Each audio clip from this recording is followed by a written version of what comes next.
Hey everyone, and welcome to This Explainer. You know, it's pretty wild to think that the English language has well over 1 million words, yet every single one of them is built from the exact same microscopic toolkit.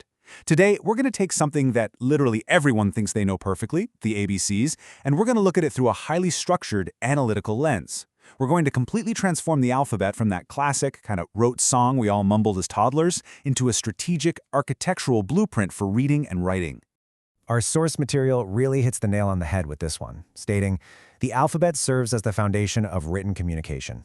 And honestly, this isn't just about kids memorizing shapes on a chalkboard. It's the absolute ultimate building block of elementary education. Literally every single essay, novel, or even just a quick email that a child will eventually write down the road, well, it all starts right here with this foundational code. So here's our roadmap for today. We're breaking this down into 4 key areas. Number 1, the foundation of literacy. Number 2, vowels and consonants. Number 3, the shapes of letters. And finally, number 4, teaching the ABCs. Let's dive right in. Okay, starting off with Section 1, the foundation of literacy, the gateway to elementary education. So you might be wondering, why does categorizing these letters even matter in the first place? Well, because understanding the underlying system of these symbols is exactly how we teach kids to actually decode human language. We are dealing with a finite toolkit here. We've got exactly 26 core building blocks that make up this incredibly vast system of English communication. Pointing out this finite nature to young learners really demystifies the whole language for them.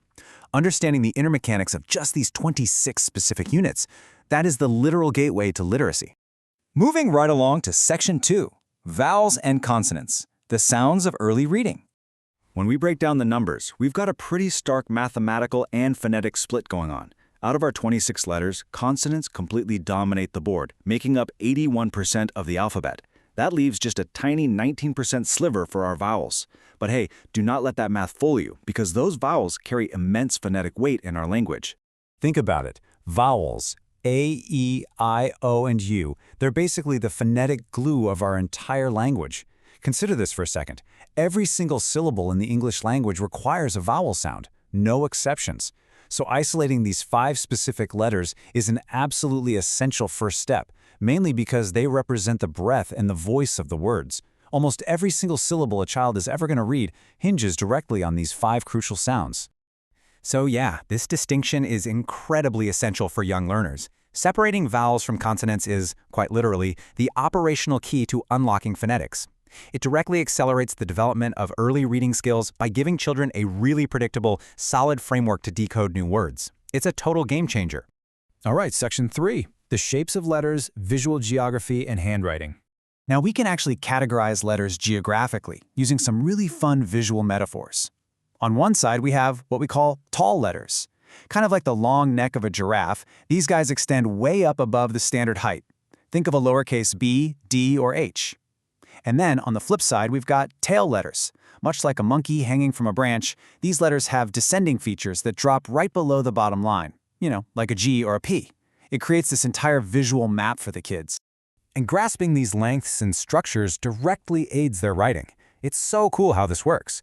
When a child recognizes that a letter either reaches way up to the sky or drops its tail underground, it actually maps their fine motor movements directly to the visual boundaries of the page. This builds the exact spatial awareness they need for proper placement and, ultimately, really legible handwriting.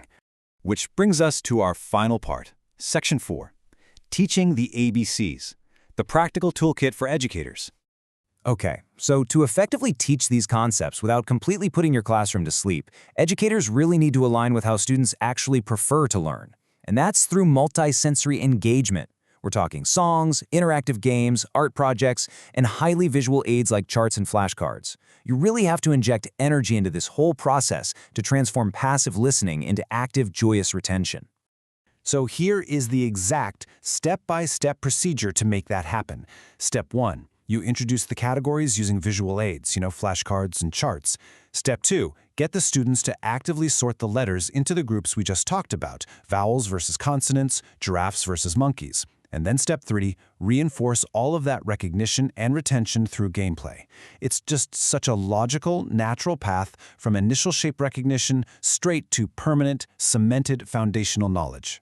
Because at the end of the day, the ultimate goal of this entire structured toolkit is simply to open up their world. It fosters a genuine love for reading and really empowers their whole literary journey. By mastering the ABCs through these categorized, super engaging methods, we're not just enhancing learning outcomes, we're equipping students with the confidence they need to absolutely take flight in all of their future linguistic development. Which leaves us with this final thought for you to consider today. How will you transform the ABCs from a simple, mumbled song into the ultimate literary toolkit for your learners?